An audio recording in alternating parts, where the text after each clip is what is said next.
সকল অশান্তির দুইটা মূল আছে, আরেকজনের সাথে নিজেকে তুলনা করা, আরেকটা হলো আরেকজনের কাছে কি করা, আশা করা। মানুষের চাইতে বেশি আশা করা উচিত না। স্বামী হোক, স্ত্রী হোক, ননদ হোক, দেবর হোক, শ্বশুর হোক, শ্বশুর বাড়ি হোক, এমনকি বন্ধু বান্ধব হোক, আপনার কোনো বন্ধু বান্ধব যদি আপনার সাথে বেঈমানি করে, আপনার খুশি হওয়া উচিত। খুশি হওয়া উচিত। কেন খুশি হবেন? বেঈমানি করলে আবার খুশি হবেন কেন? খুশি হবেন এই জন্য যে আলহামদুলিল্লাহ একটা জায়গায় ছিলাম এতদিন, আল্লাহ আমাকে জায়গাটা চিনিয়ে দিচ্ছে।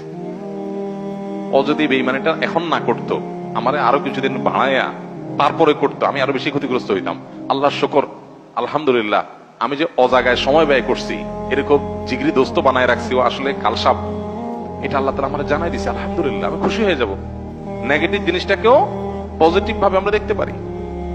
যত হতাশা আছে, এই হতাশা দূর বেশিরভাগ ক্ষেত্রে হয়ে যাবে শুধু মেন্টালিটি পরিবর্তন করলে। আল্লাহ আমাদেরকে সেই তৌফিক দান করুন।